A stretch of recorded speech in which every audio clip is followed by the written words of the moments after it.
I grew up from Kelantan, studied all over the place in my younger days, but my tertiary education starts at Technical College, which is now is renamed as Universiti Teknologi Malaysia, where I got my diploma in building design.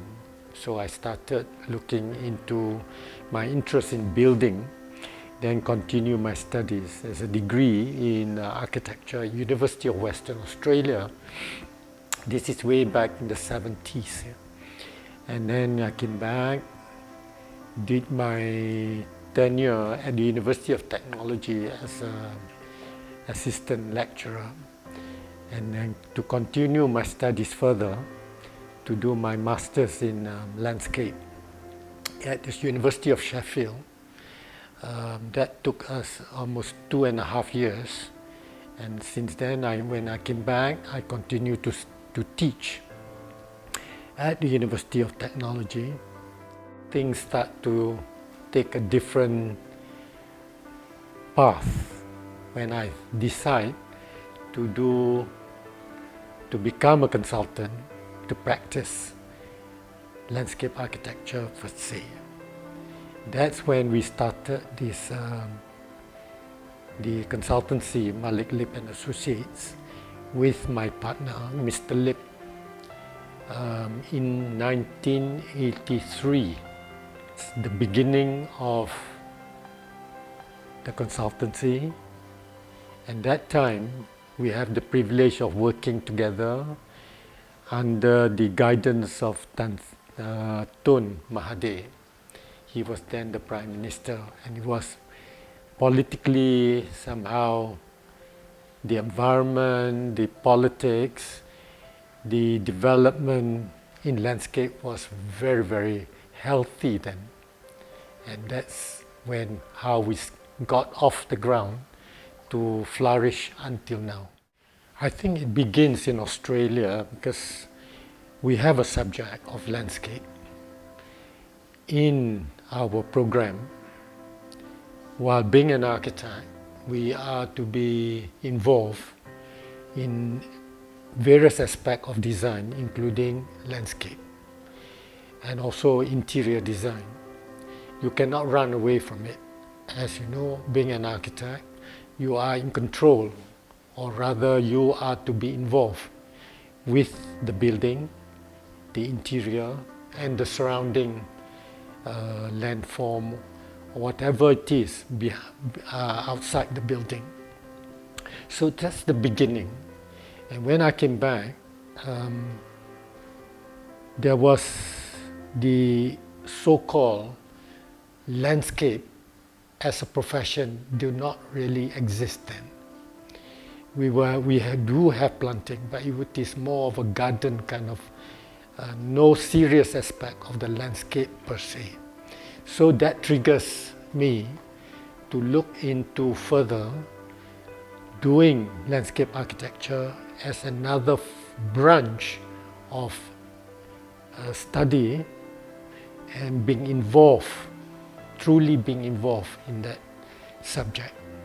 And that's when I had the opportunity to do my postgraduate or master's program at Sheffield University. That's very tough, very difficult question. Simply because landscape involves every aspect in terms of God-given nature, the rainforest, whatever there is out there, including the fauna, the birds, the bees, the butterflies, and so on, right to the lifestyle, the human aspect of it, how the two between nature and the human interaction. So when you talk about what my interest is everything, and everything that involves that interaction between the human and this environment in totality become my interest. And even till now, we talk about the climate change and so on. Those again become part and parcel of our, or rather we should be involved.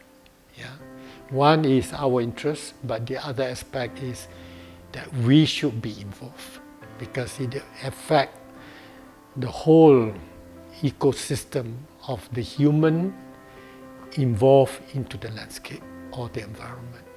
All this while, put it the other way around, yeah?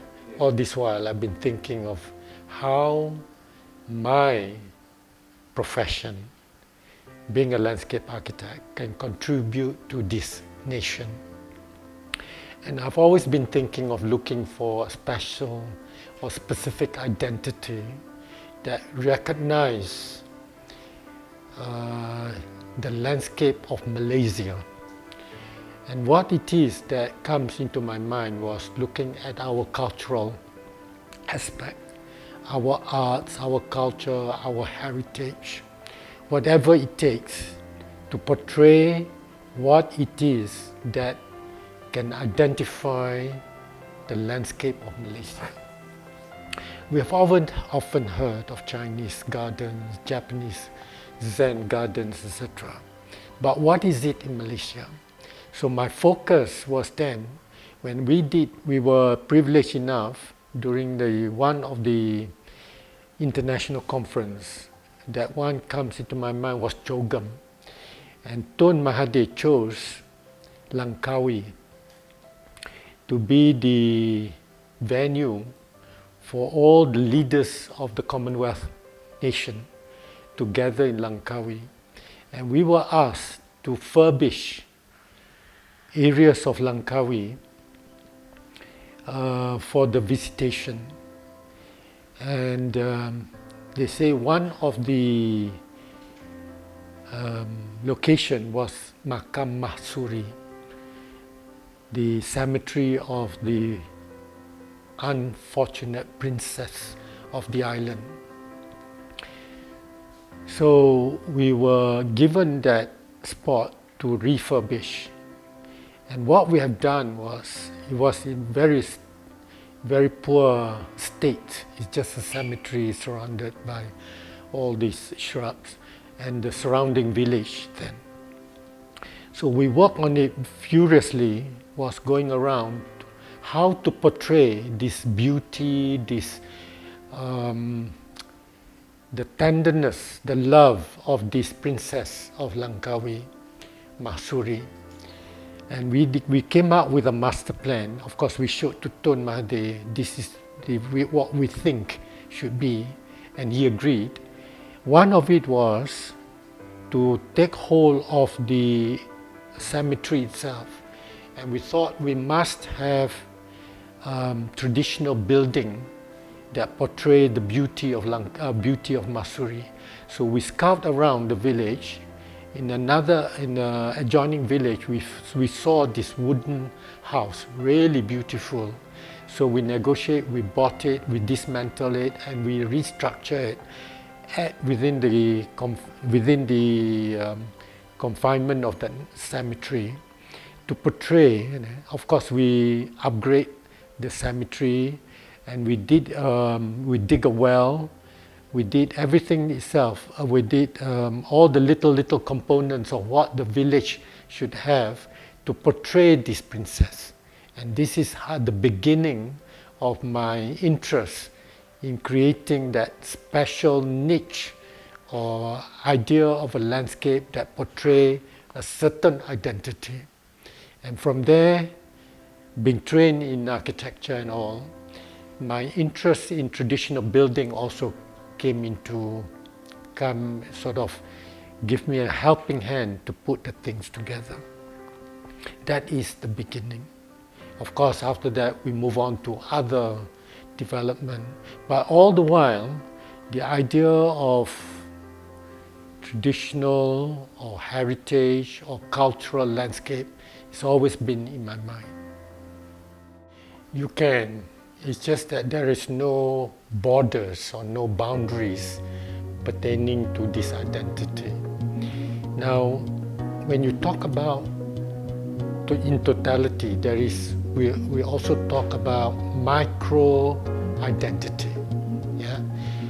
For instance, you talk about Johor, which with its own heritage, with its own micro-culture.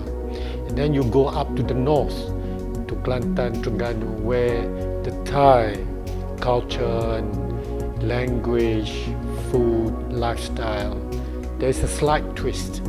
So there's no strict rules as to say, oh, we must have one identity.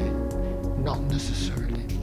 I remember when I was studying in England, one of our lecturers was saying that imagine traveling from south of England to the north, to Scotland, and the change of the landscape is ever changing. You find the trees move itself. And this is what, when I look back, reflect back to Malaysia, why not? If you're traveling, you've been driving through Johor, up to the north, there's never a boring moment because the landscape keeps changing. If you are in particular about the micro landscape, of course the general landscape, you see the natural rainforest or the evergreen trees along the way. So in my way of looking at it, the diversity is even better because it gives you a much richer form of identity. As I said, there's micro identity, a micro, what you call, micro environment, micro culture in each of these groups, our ethnic groups. Even in Sabah, Sabah, Sarawak, my goodness, so rich. It's just that we tend to not to see them. That's a problem with us. We see them as just general common, but we do not really pay much attention. We have so much somehow focus our design into what's happening in other countries, and we tend to emulate. We tend to take over or borrow that ideas into our country. Nothing wrong with it, but please don't forget, we have a far richer culture, heritage to project without imitating what others are doing. Both of them are interrelated, one affecting the other. And what come into my mind is we talk about ethnobotanic plant collection itself, how our lifestyle and how our natural landscape are all integrated, interrelated. The food we take, all become part and parcel.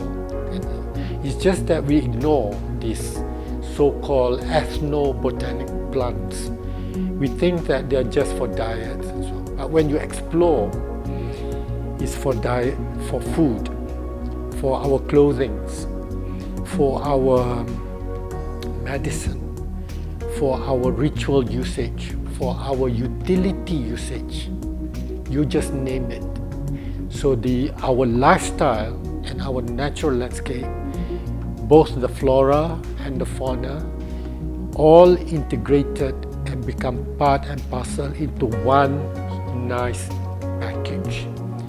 It's just that how we want to bring it out in our landscape design become very, very difficult because they are very intrinsic, they are very sensitive, they are very delicate.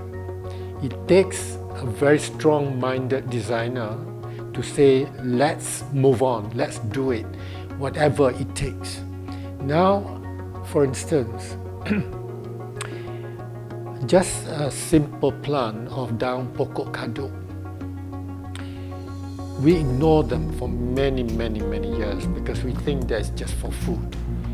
My last visit to Singapore was to find that Singapore took the initiative of using the daun kaduk as the ground cover plant in the streets in the urban center of Singapore. I said, my goodness, why didn't we think of it? Because we ignore as simple as a plant that has been growing in the backyard of our kitchen, and to put forward into the limelight It is something that has never happened before in Malaysia. The beauty of using ethnobotanic plants is knowledge. Most often we think of landscape to decorate, and when we talk about decorate, it is the visual aspect. That means you are talking about colors, you're talking about shapes and forms. Whereas in ethnobotanic plants, they're very mundane. There's nothing much to look at except for some of the ginger plants, torch ginger, etc. The rest, the flowers are not so obvious. But what I'm getting at is that knowledge of the ethnobotanic plants is that each plant has a role to play, meaning is it to provide the aromatic, the perfumery collection. That means they provide the fragrance, as the Jasminum sambac or Canangium odorata, that play a very strong major role also in our lifestyle. Even some of our older generation, they even give names to their children after certain flowers because of its fragrance. Now, some plants are weeds, but their use is for medicine. Now, if you don't have that knowledge of that plant being useful for the treatment of cancer, how would you appreciate it? So with ethnobotanic plants, you have to have the knowledge. Only then you will start to see things in a different light, in a bigger spectrum of things. So if I were to be traveling or walking through a botanic collection, because of my knowledge, I would say, my God, this person, whoever planted it, whoever designed it, certainly knows what he or she is doing, because you don't see it. You don't see it with your eyes, but you see it with your brain and with your heart. Why? Because we have a long way yet to go. Rather than copies, imitating others, what they're doing, we are to appreciate what is within our midst. And this is, to me, it is sad.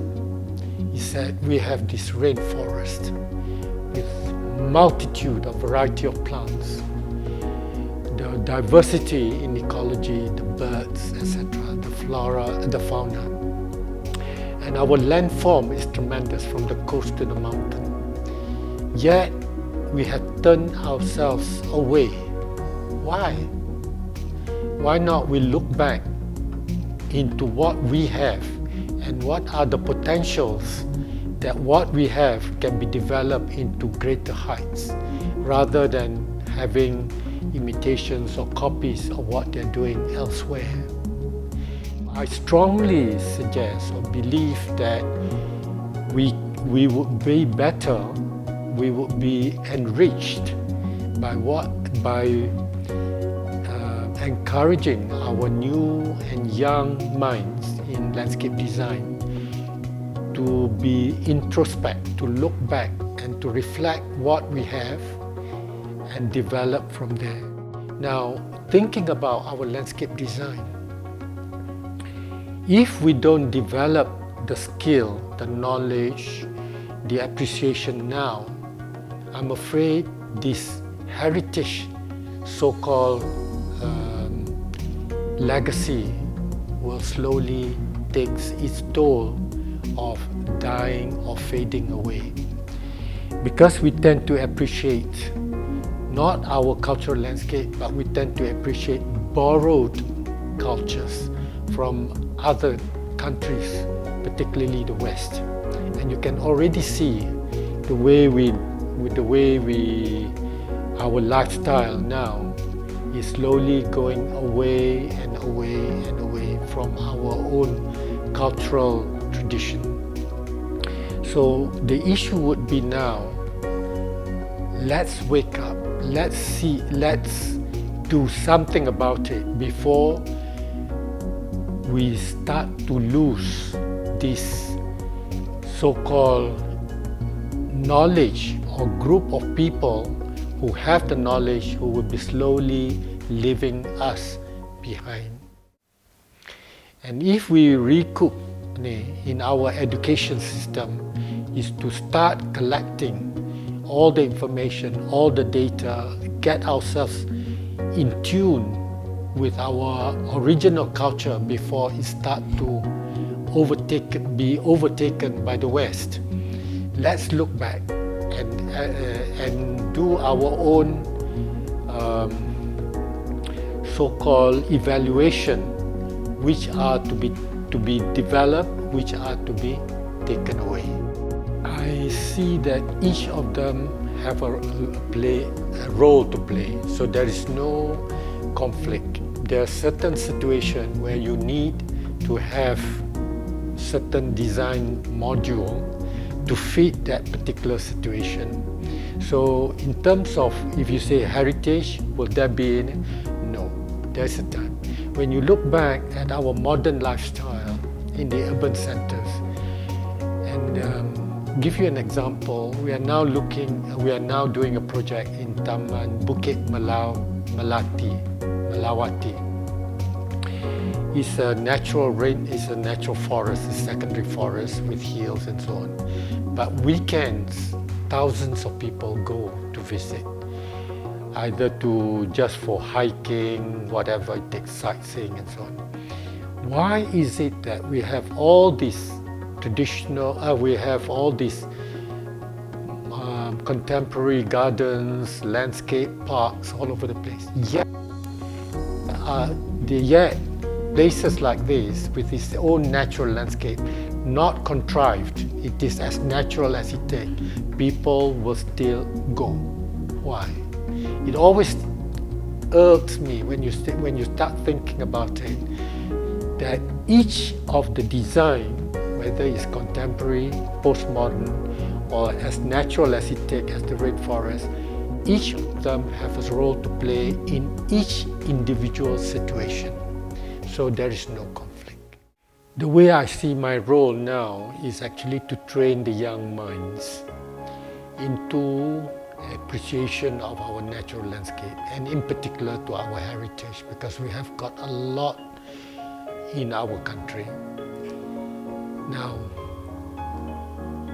if we lose our culture, we lose our heritage, I feel that we will lose everything, because that's the connection we have with our environment.